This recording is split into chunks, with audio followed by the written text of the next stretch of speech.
What's going on, everybody? This is Mr. Diamond, and I apologize for the low audio quality. My mic is currently a little bit busted. Hopefully I'll have it in time for next week. If not, it should be the week after that. But today we're going to be doing our naming examples for Chapter 2. We've done all the stuff that we've got naming. We've talked about E configurations and Z configurations. So we've got Z and E, and we've talked about cis and trans isomerisms. So we're going to be including those as well as amines and amides. And then we've also got ene as an ending. Those go with those things, but these are double bonds. So these are all of the new things that we're going to be focusing on here. EZ configurations, cis and trans isomerisms, amines, amides, and alkenes. Now, I'm going to use a pencil for this, and I recommend you do the same. So I want you to go ahead and pause the video, and please actually pause the video. We aren't going to have as much time in practice or in class to practice except on review day, so I want you to get some practice with these. I've got 3 examples here. Try to figure out what the structures for these 3 examples would be. Pause the video, work them out, and then come back and then we'll check them, and I'll go through them kind of one at a time. So if you want to do the first one and then stop and then watch the video, you should be able to do that. The answers won't all just pop up or anything, so you can do that, but make sure you at least try some of these by yourself. It's very important that you know how to do that. Okay, I'm assuming that you've paused the video by now and you've worked them out if you were planning on it. If not, you should really do that, but I'm going to continue assuming that you have. So we're going to start with the first one. We've got Z3-methyl-pent-2-ene-2-ol. You can also tell that the names are getting a lot more ridiculous now. There's a lot more parts being involved. Now we've also got little prefix-y pieces going on. So what we're going to do first, now again, pencil, super important for this.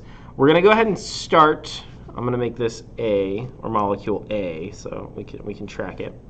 So for molecule A, I'm going to start with my pent. I've got a 1, 2, 3, 4, 5 carbon chain.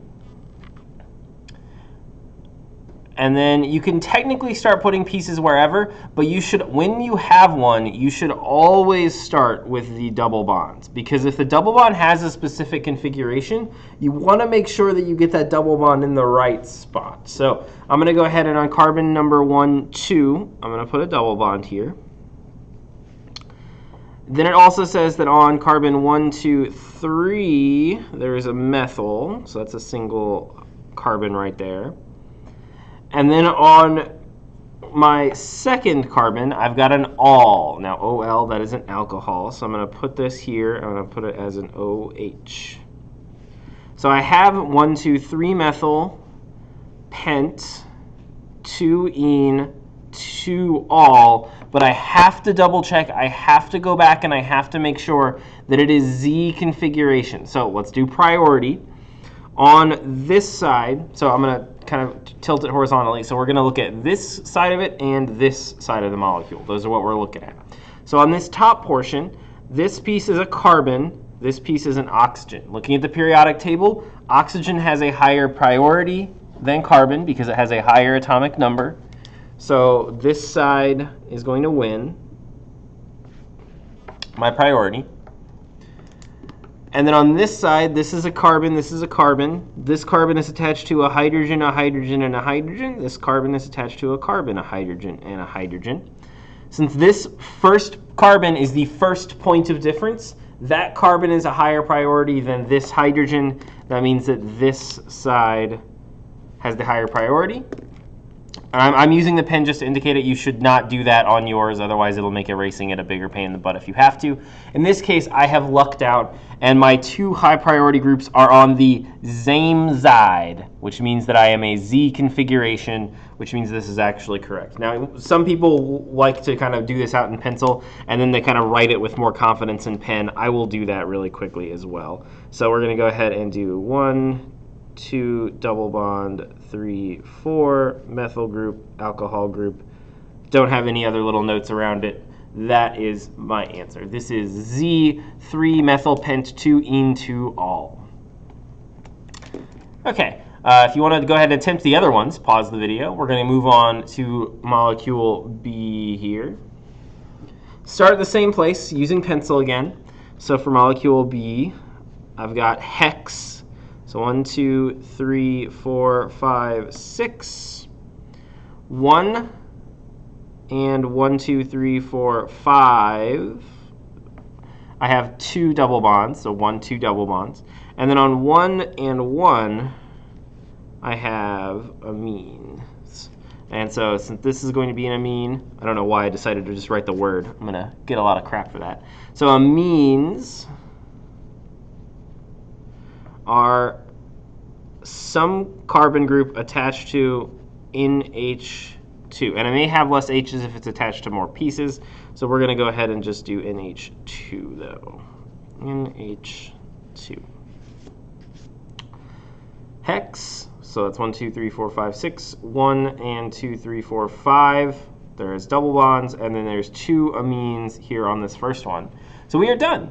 And you might be thinking, wait a minute, we've just been talking about how double bonds need to have like EZ configurations or cis-trans configurations. Why didn't this have any of them? Shouldn't there have been one? There's 2 double bonds in it. And the answer to that question is no, because you'll notice that this side, and on this one, this side here that we don't have anything on, is completely symmetrical. If you ever have a double bond where both pieces of that double bond on one side are exactly the same. So in this case, this side of the double bond here is an amine and amine. And this side over here is a hydrogen and a hydrogen. That means that it doesn't matter. It's completely symmetrical. There is no geometric isomerism present. You would be able to actually rotate all of these pieces around, and it doesn't matter what direction these are pointing because they're the same thing.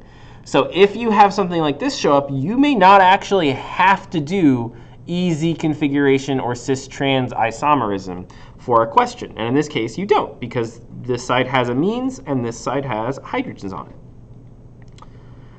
I know that might be a little confusing, so if you have any other questions about that or want more explanation, let me know, and I'll make sure I go back and do that. But in the meantime, we're going to move on to our molecule C right here. And we're going to do that right here. So molecule C, oct. Oct stands for 8. So 1, 2, 3, 4, 5, 6, 7, 8. Now, this one we are almost assuredly going to have to redraw at some point. So I'm going to go ahead and add in at 2, 4, and 6. So that's 1, 2, 3, 4, 5, 6. So 2, 4, 6. And then it needs to be a trans bond. So I'm going to use, people in the other class really liked the whole, using your hand like this. So they are not matching up. So this is a trans bond. This one needs to be a cis bond, though. So we're going to have to erase this. So that's carbon 1, 2, 3, 4, 5, 6, 7. And then my double bond goes here, and I need this one to also be a cis bond. So it's actually also going to have to go this direction. So it's 1, 2, 3, 4, 5, 6, 7, 8. Double bond on 1, 2, 3, 4, 5, 6. So that feels pretty weird, but again, this is why if you would have added any other pieces to it, if there were other pieces, there's not really in this question, you would have then had to erase even more. So it's good to get those double bonds in there so you can try to make sure you don't have to erase and redraw as much of the molecule as possible. Okay, now the only things left is it's triene, so that's 3 double bonds, and then al. So Al means that there is an aldehyde, so there's a double bond to an oxygen there at position number 1. And so again, notice entering and exiting opposite sides, entering and exiting the same side, entering and exiting the same side. That would be trans, cis, cis. Oct is 1, 2, 3, 4, 5, 6, 7, 8 carbons. And then that Al at the end tells us there's an aldehyde. No number means that it is at position number 1. Okay, those are my 3 examples for named a structure. If you have any questions, please let me know. Send me an email or ask me in class. Otherwise, I will see you in a moment as I'm about to begin the structure to name, which is definitely a little bit tougher than named a structure. But hope you have a good rest of your day, and I hope to see you or hear from you soon, everybody.